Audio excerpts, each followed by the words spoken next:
10 tahun lalu, ia datang dengan senyum sederhana dan janji besar.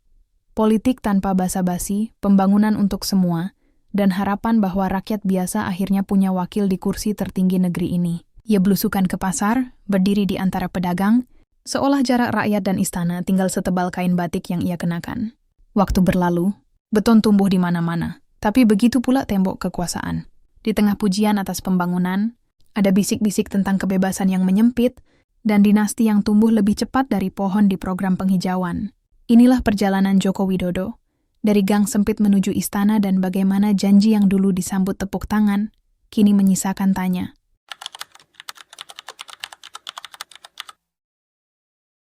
Joko Widodo atau yang kita kenal dengan nama Jokowi, lahir di Surakarta, 21 Juni 1961.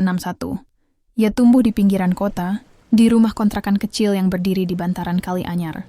Rumah itu 3 kali digusur. Ia pindah dari satu sudut sempit ke sudut sempit lainnya. Hidup yang tak memberi jaminan, tapi menuntut keteguhan. Ayahnya seorang penjual bambu keliling. Ibunya hanya pedagang kecil.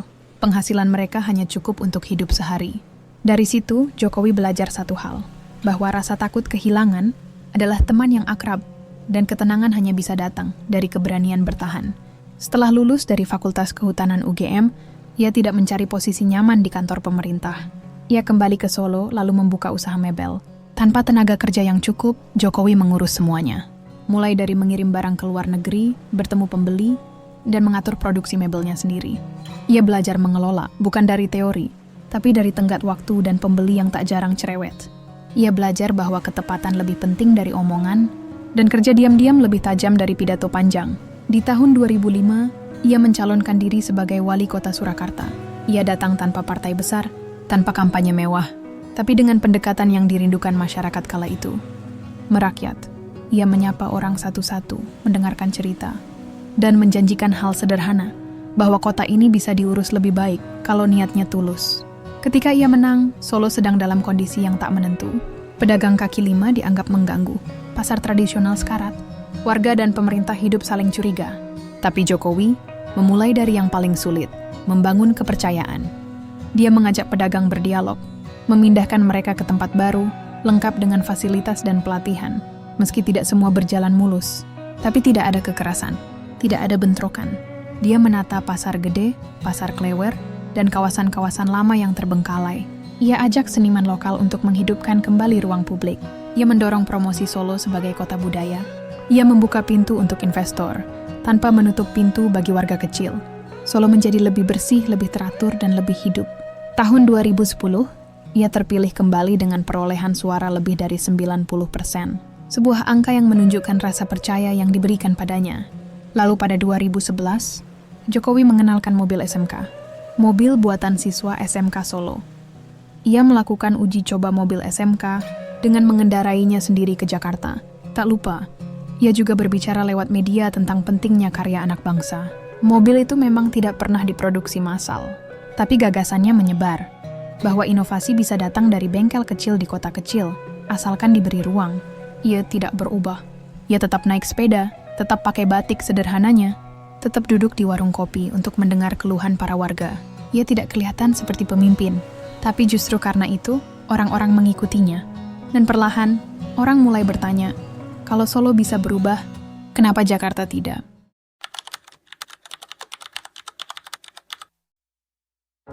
Pada tahun 2012, Joko Widodo maju sebagai calon gubernur DKI Jakarta. Dia datang dari Solo dengan membawa reputasi bersih dan kepala daerah yang bekerja nyata. Tapi, Jakarta bukan Solo.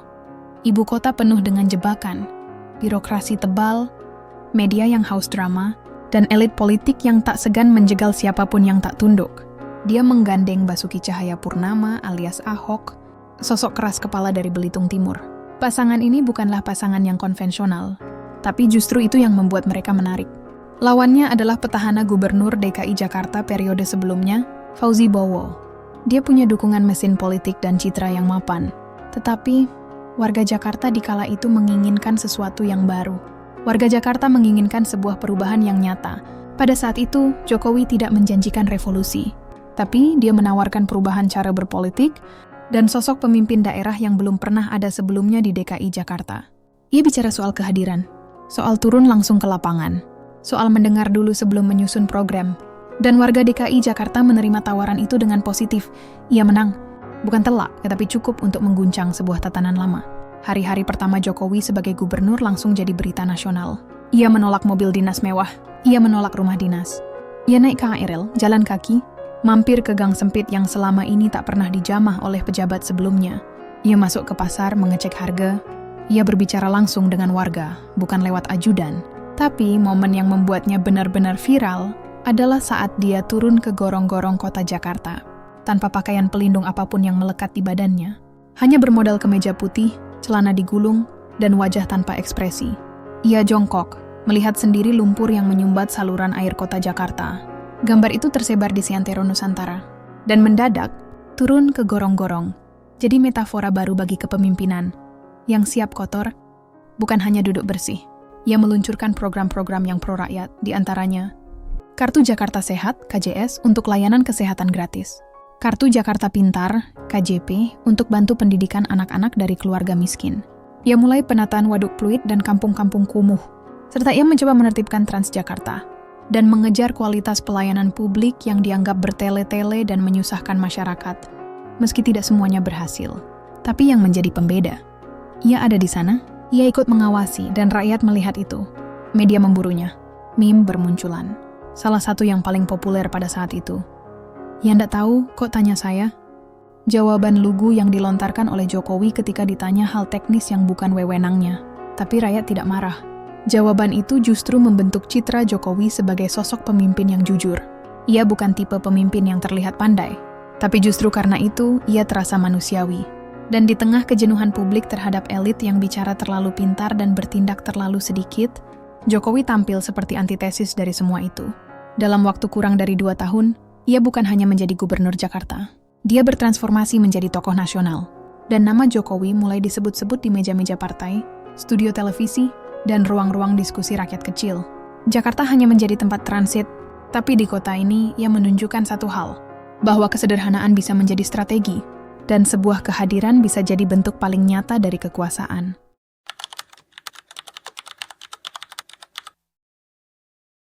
Di tahun 2014, untuk pertama kalinya dalam sejarah Republik Indonesia, seorang rakyat biasa berhasil terpilih menjadi presiden, bukan dari kalangan militer, bukan pula dari kalangan elit. Joko Widodo, mantan tukang mebel dari Solo, berhasil naik ke puncak kekuasaan. Pada kala itu, lawan politiknya bukan orang sembarangan, Prabowo Subianto, ex-Danjen Kopassus dan menantu Presiden Soeharto. Tapi Jokowi punya satu hal yang tak dimiliki oleh Prabowo, kepercayaan rakyat kecil. Ia menang tipis, tapi sorakan rakyat lebih nyaring dari angka selisih suara. Pada saat pelantikannya, ia membacakan puisi Chairil Anwar, seakan ingin bilang, ini bukan sekadar jabatan, ini amanah sejarah. Lalu ia membentuk kabinet kerja. Tidak semua berasal dari partai. Ia memilih menteri yang dianggap profesional seperti Sri Mulyani, Retno Marsudi, Susi Pujiastuti. Nama-nama yang saat itu membuat rakyat percaya bahwa jabatan menteri diisi oleh orang-orang yang tepat. Susi misalnya, memang ia bukan lulusan dari universitas ternama, tapi ia tak segan-segan untuk menenggelamkan kapal pencuri ikan. Dan itu cukup membuatnya jadi ikon pemerintahan Jokowi di kala itu. Jokowi tidak langsung berbicara soal politik luar negeri. Ia tidak sibuk berteori. Namun, ia berbicara soal jalan, jembatan, bandara. Ia menyebut proyek-proyek itu dengan nama kabupaten. Tol Solongawi, bandara di Morowali, pelabuhan di Maluku. Ia menyebut nama-nama kecil karena ia tahu Indonesia bukan cuma Jakarta. Ia mendorong pembangunan infrastruktur besar-besaran, jalan tol yang menghubungkan pulau-pulau, proyek Palaparing menyambungkan internet ke desa-desa. Dia juga meluncurkan program BBM satu harga. Ia mendatangi Papua, ia menginap di daerah-daerah pelosok, dan rakyat merasa, mungkin kali ini harapan negara benar-benar datang. Tapi ia juga tahu bahwa pembangunan fisik saja tidak akan pernah cukup. Oleh karena itu, Jokowi merumuskan revolusi mental, konsep yang masih kabur tapi menarik. Ia ingin rakyat yang lebih jujur, birokrasi yang lebih bersih, dan generasi muda yang lebih bangga jadi Indonesia. Di bidang ekonomi, Jokowi mulai merencanakan soal hilirisasi. Ia melarang ekspor nikel mentah. Ia ingin Indonesia naik kelas. Tidak lagi hanya menjual bahan mentah, tapi memproses dan memproduksi sendiri barang jadi. Akibatnya, banyak investor asing masuk, dan ekspor nikel Indonesia pun melonjak secara drastis. Tapi dia juga tidak menemui jalan mulus. Ia dikritik karena dinilai lambat menanggapi isu terkait pelanggaran HAM, kasus-kasus lama yang masih juga tak tersentuh, penyelesaian tragedi masa lalu yang mandek, dan menyebabkan beberapa aktivis mulai kecewa. Tapi secara umum rakyat masih percaya. Karena untuk pertama kalinya, mereka melihat presiden yang tidak sok tahu, yang datang ke lokasi, yang berbicara dengan rakyat, yang terlihat kerja 5 tahun berlalu. Dan pada 2019, rakyat memilihnya kembali. Kali ini dengan selisih suara yang lebih besar. Tapi tantangan yang datang pun jauh lebih besar. Harapan telah diangkat ke kursi tertinggi. Tapi ketika harapan jadi kekuasaan, pertanyaannya berubah. Sanggupkah Jokowi bertahan dengan kesederhanaannya?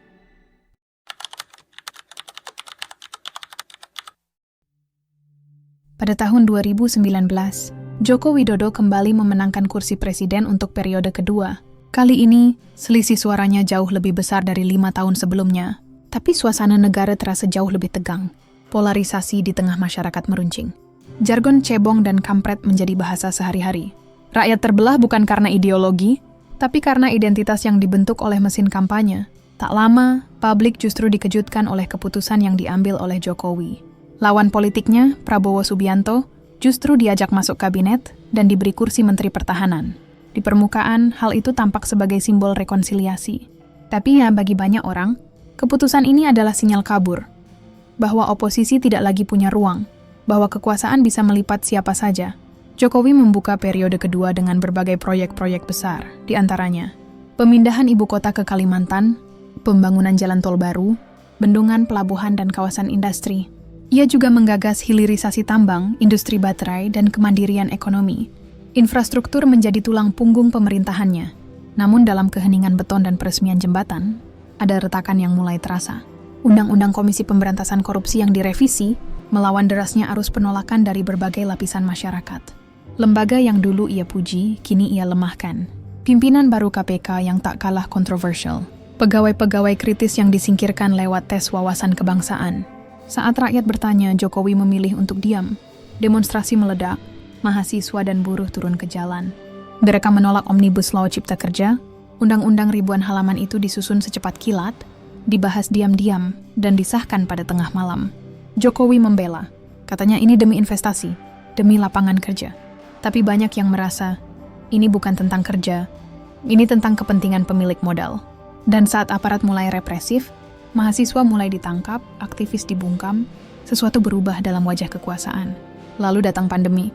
Awalnya Jokowi terlihat gamang, pernyataan tentang enggak usah panik jadi bumerang.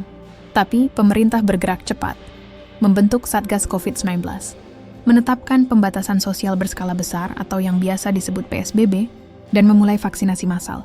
Dalam beberapa bulan, Indonesia termasuk negara yang paling cepat menggelar vaksinasi massal. Ia bahkan memantau langsung, dari pasar ke pasar.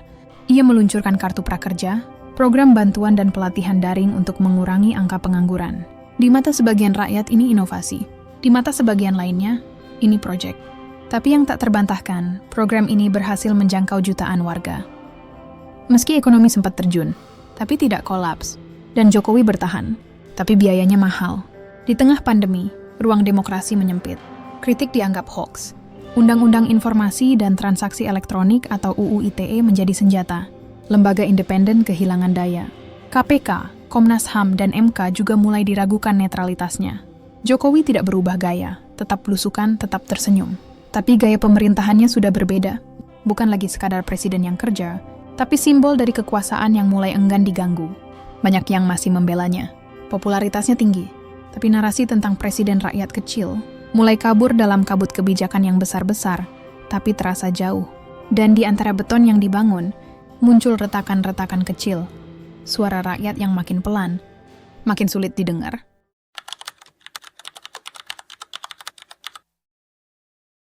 Tahun 2022, Jokowi memperkenalkan proyek yang mungkin jadi simbol paling ambisius pemerintahannya. Pemindahan ibu kota ke Kalimantan Timur. Namanya Nusantara. Ia menggambarkan ibu kota baru Indonesia sebagai kota pintar, hijau, dan bebas polusi. Kota masa depan katanya. Tempat yang merepresentasikan Indonesia baru, bukan Jawa sentris. Namun rakyat tidak diajak berdialog sejak awal. Tidak ada referendum. Tidak ada debat publik yang sungguh-sungguh. Kepala otorita ditunjuk langsung. Bukan dipilih rakyat, Banyak yang mulai bertanya, siapa yang sesungguhnya diuntungkan dari proyek ini? Di saat yang sama, satu demi satu anaknya masuk ke panggung politik. Gibran Rakabuming terpilih sebagai wali kota Solo. Kaisang Pangarep mendadak jadi ketua partai politik. Awalnya publik melihat itu sebagai wajar. Anak presiden punya hak politik. Tapi semuanya berubah saat Gibran mencalonkan diri sebagai calon wakil presiden 2024. Syarat umur minimum calon wakil presiden saat itu adalah 40 tahun. Gibran pada saat itu masih berusia 36 tahun. Tapi secara ajaib Mahkamah Konstitusi mengubah aturan. Mereka yang punya pengalaman sebagai kepala daerah boleh maju meski belum genap 40 tahun. Ketua MK saat itu adalah Anwar Usman, ipar Jokowi, dan paman Gibran. Putusan MK disahkan. Gibran sah menjadi cawapres. Dan rakyat mulai gelisah. Partai Demokrasi Indonesia Perjuangan, PDIP, partai yang dulu mendukung Jokowi sejak awal, menyatakan berseberangan dengan Jokowi. Alhasil, Jokowi tak mendukung calon dari partai itu. Ia berpaling ke pasangan Prabowo-Gibran. Koalisi baru antara Jokowi dan Prabowo dibentuk. Meski Jokowi tidak mencalonkan diri, tapi kehadirannya terasa di mana-mana. Di spanduk, di baliho, di media. Ia tidak berkampanye secara langsung. Tapi semua orang tahu kemana arahnya. Narasi mulai berubah, dari presiden rakyat kecil menjadi bapak pembangunan.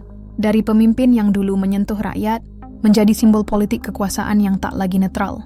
Aktivis, akademisi, bahkan mantan pendukungnya mulai bersuara. Demokrasi sedang dibunuh pelan-pelan, kata mereka. Tapi suara itu tenggelam dalam riuh pembangunan dan pencitraan. Nusantara tetap dibangun. Jalan tol tetap diresmikan. Pabrik nikel tetap dibuka. Tapi banyak yang merasa ada harga yang harus dibayar. Bukan hanya uang negara, tapi kepercayaan. Rakyat mulai ragu. Apakah semua ini demi negeri atau demi perpanjangan tangan kekuasaan? Bahkan setelah masa jabatan habis.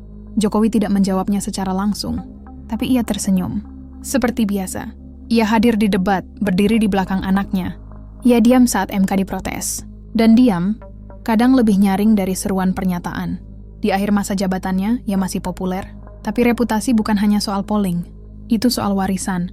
Apa yang tertinggal setelah kekuasaannya selesai. Dan kabut pun mulai turun. Tebal. Membingungkan. Apakah ini babak akhir? Atau awal dari sesuatu yang lebih panjang?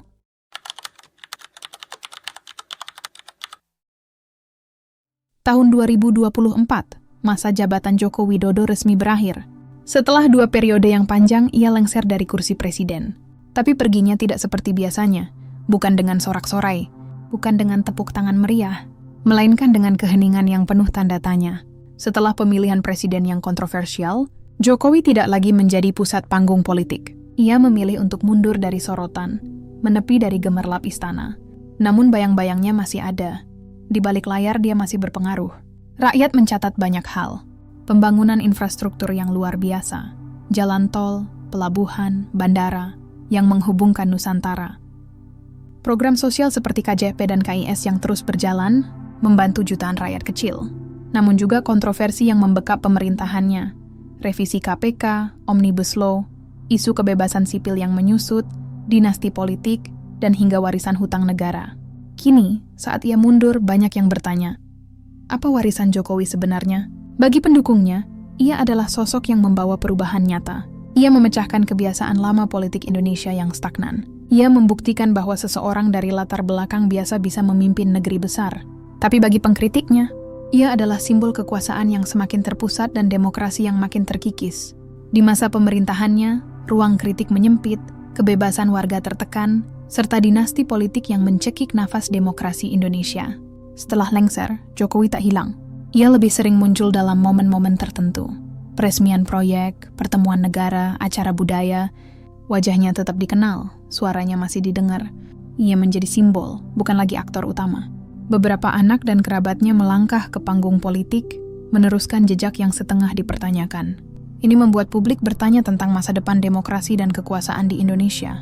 Namun, di balik semua itu, Joko Widodo tetap manusia. Ia yang dulu naik sepeda di Solo, turun ke gorong-gorong di Jakarta, dan mengemudikan mobil SMK hasil karya anak bangsa.